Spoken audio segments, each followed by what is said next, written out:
দক্ষিণ দিনাজপুরে ফের প্রকাশ্যে তৃণমূলের গোষ্ঠীদ্বন্দ্ব। বালুরঘাটে তৃণমূলের বৈঠকে ধুন্ধুমার। তৃণমূলের দুই গোষ্ঠীর মধ্যে বচসা, হাতাহাতি, মারামারি। অভিষেক বন্দ্যোপাধ্যায়ের ভার্চুয়াল বছর শেষ কর্মসূচির পর তৃণমূল নেতৃত্বের বৈঠকে কোন্দল। মহিলা তৃণমূল কংগ্রেসের জেলা, ব্লক, টাউন ও অঞ্চল স্তরের কমিটি ঘোষণা নিয়ে অসন্তোষ। রাজ্যের মন্ত্রী বিপ্লব মিত্রের অনুগামীদের দুই গোষ্ঠীর মধ্যে এই সংঘাত।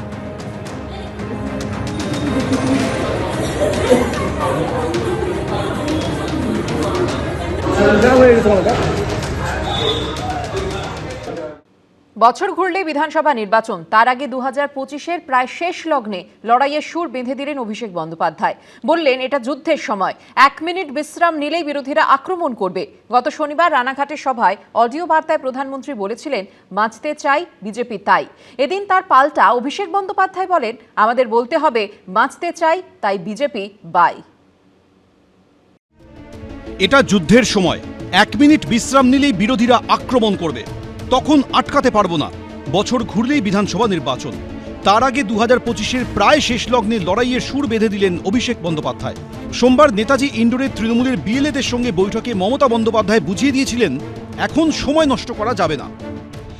এবার পিকনিক হবে না, পিকনিক একবারে 2026-এ জেতার পরে হবে। আর শুক্রবার সাংসদ, বিধায়ক, জেলা নেতৃত্বের সঙ্গে ভার্চুয়াল বৈঠকে বিরোধীদের 1 ইঞ্চিও জায়গা ছাড়া যাবে না বলে স্পষ্ট বার্তা দিলেন তৃণমূলের সর্বভারতীয় সাধারণ সম্পাদক। সূত্রের খবর, অভিষেক বন্দ্যোপাধ্যায় বলেন, কোনো শিথিলতা নয়, বিরোধীরা কতটা নিচে নামতে পারে দেখেছেন তো। শনিবার রানাঘাটের তাহেরপুরের সভা থেকে প্রধানমন্ত্রীর মুখে শোনা গিয়েছিল 2026-এ পশ্চিমবঙ্গ দখলের স্লোগান।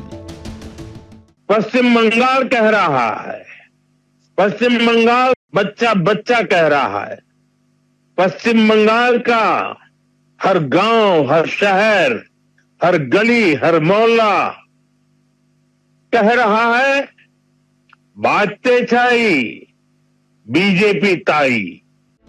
সূত্রে খবর, এর পাল্টা এদিন অভিষেক বন্দ্যোপাধ্যায় বলেন, প্রধানমন্ত্রী বলে গেছেন সভায়, বাঁচতে চাই বিজেপি তাই।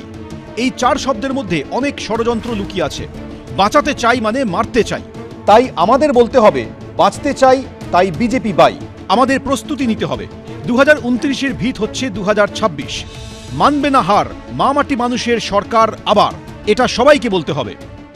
স্লোগান চোর, এর আগে বললো না যে কি ওই আমার জাস্টিস ফর প্রদীপ কর, ওটাও স্লোগান চুরি ছিল, এটাও স্লোগান চুরি।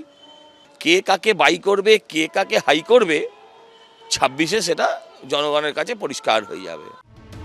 সূত্রে খবর, এদিন ভার্চুয়াল বৈঠকে অভিষেক বন্দ্যোপাধ্যায় আরও বলেন, আমরা দিল্লির বিজেপি নেতাদের কাছে হিসাব দিতে রাজি নই, আমরা বাংলার 10 কোটি মানুষের কাছে হিসাব দিতে রাজি। 2021 সালে রাজনৈতিকভাবে কুপকাত হয়ে যাওয়ার পরে রাস্তা, বাড়ি, 100 দিনের কাজের টাকা বন্ধ, আদালত বলার পরেও তা দেওয়া হচ্ছে না, এটাই সবাইকে বলতে হবে।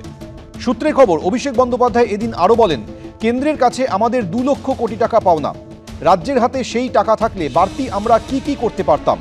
এই বোঝা থাকার পরেও লক্ষ্মীর ভাণ্ডার, রাস্তা, আবাসের বাড়ি দিয়েছি। অগ্রগতির গতি, বিজয়রথ অব্যাহত আছে। বিজেপি এই গতিকে বাধাপ্রাপ্ত করতে পারেনি। বাংলায় এসে বিজেপি নেতারা রিপোর্ট কার্ড চায়, আর 11 বছর ধরে বিজেপি বাংলার জন্য কি করেছে তার রিপোর্ট কার্ড চাই। মানুষকে যেন পাশে পাই, সেটা নতজানু হয়ে বলতে হবে। পরে সোশ্যাল মিডিয়া পোস্টে অভিষেক বন্দ্যোপাধ্যায় বলেন, আমরা নত স্বীকার করলে গণতন্ত্রের গণদেবতার কাছে করব, কখনো কোনো বহিরাগত বাংলা বিরোধীদের কাছে মাথা নত করব না, এই আমাদের দৃঢ় প্রত্যয়। টাকার চাইতে গেলে নিশ্চয়ই চাইতে পারেন, কিন্তু চাইতে গেলে তো হিসেব দিয়ে চাইতে হবে। বাংলার মানুষের কাছেই হিসেব দিন, অন্তত হিসেব দেওয়ার অভ্যেসটা হোক। এতটা বেহিসেবি আর হওয়া যাবে না। আদালত বলার পরে ওরাও অনেক কিছু দিচ্ছে না, ডিএ দিচ্ছে না, আদালত বলার পরে দিয়েছে 25% ডিএ দিতে বলেছিল, কোথায় দিয়েছে? মমতা বন্দ্যোপাধ্যায় যেই ঢালাও, মমতা বন্দ্যোপাধ্যায় সরকার যে উন্নয়ন করেছে, সেই উন্নয়নের পাঁচালীকে সামনে রেখে সমস্ত বাংলার ভূমিপুত্রের কাছে গিয়ে যাতে এই কেন্দ্রের বৈষম্য, কেন্দ্রের বাংলা ভাষার বিরোধিতা, বাঙালি বিরোধিতা, বাংলার বিরোধিতা, এর বিরুদ্ধে লড়াইতে গোটা বাংলাকে এক করার যে কার্যকরী প্রক্রিয়া, তার গাইডলাইন বেঁধে দিয়েছেন অভিষেক বন্দ্যোপাধ্যায়। সব মিলিয়ে বর্ষবরণের আগেই 26-এর লড়াইয়ের সুর বেঁধে দিলেন অভিষেক বন্দ্যোপাধ্যায়। কৃষ্ণেন্দু অধিকারী, উজ্জ্বল মুখোপাধ্যায়, এবিপি আনন্দ। প্যাটিস কাণ্ডে দলের অস্বস্তি বাড়ালেন বিজেপি সাংসদ অভিজিৎ গঙ্গোপাধ্যায়। মারধরের সঙ্গে যারা জড়িত তারা দুষ্কৃতকারী, তাদের বিনাশ চাই, মন্তব্য অভিজিৎ গঙ্গোপাধ্যায়। তমলুকের বিজেপি সাংসদের এই মন্তব্য ঘিরে নতুন করে বিতর্ক দানা বেঁধেছে। একজন দরিদ্র মানুষকে এইভাবে হেনস্থা করা, এখানে এই যারা করেছে এরাই দুষ্কৃতী, বিনাশ তাদেরই চাই। ব্রিগেডে প্যাটিস কাণ্ডের পর 3 সপ্তাহ পার, কিন্তু এই নিয়ে বিতর্ক এখনো পিছু ছাড়ছে না। এই ইস্যুতে বিজেপির অস্বস্তি যখন ক্রমশ বাড়ছে, সুর চড়াচ্ছে বিরোধীরা, তখন সেই অস্বস্তি আরো বাড়ালেন তমলুকের বিজেপি সাংসদ। একজন দরিদ্র মানুষ, খেটে খাওয়া মানুষ, সে কায়িক পরিশ্রম করে কিছু উপার্জন করতে চাইছে, তাকে এভাবে আক্রমণ করাটা ঠিক নয়। একেবারে ঠিক তো নয়, ভুল, অত্যন্ত খারাপ কাজ। অনেকেই বিভিন্ন উপদেশ দিচ্ছেন যে আপনার শত্রুবোধ তৈরি হয়নি। তো যাদের এই শত্রুবোধ তৈরি হয়েছে তারা এই শত্রু তৈরি করুন এবং শত্রুবোধ নিয়ে আরও বেশি কাজ করুন, এগিয়ে যান। 7ই ডিসেম্বর ব্রিগেডে 5 লক্ষ কণ্ঠে গীতাপাঠের অনুষ্ঠানে এক প্যাটিস বিক্রেতাকে মারধরের এই ভিডিও ভাইরাল হয়।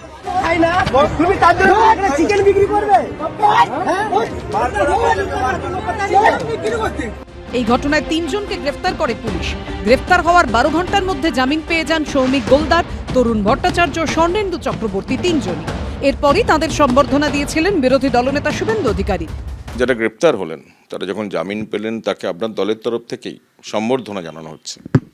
হ্যাঁ, এটা আমি শুনেছি, কিন্তু সম্বর্ধনা যারা জানিয়েছেন তাদের সঙ্গে আমার তারপরে আর কথা হয়নি। যদি কথা হয় আমি তাদের সঙ্গে সে বিষয়ে কথা বলবো। ব্রিগেডে প্যাটিস কাণ্ডে শুভেন্দু অধিকারীর উল্টো মত শোনা গেল তমলুকের বিজেপি সাংসদের গলায়। মমতা ব্যানার্জির একটা চোখ বন্ধ বলে ওদের গ্রেপ্তার করেছে। মমতা ব্যানার্জির পুলিশ উচিত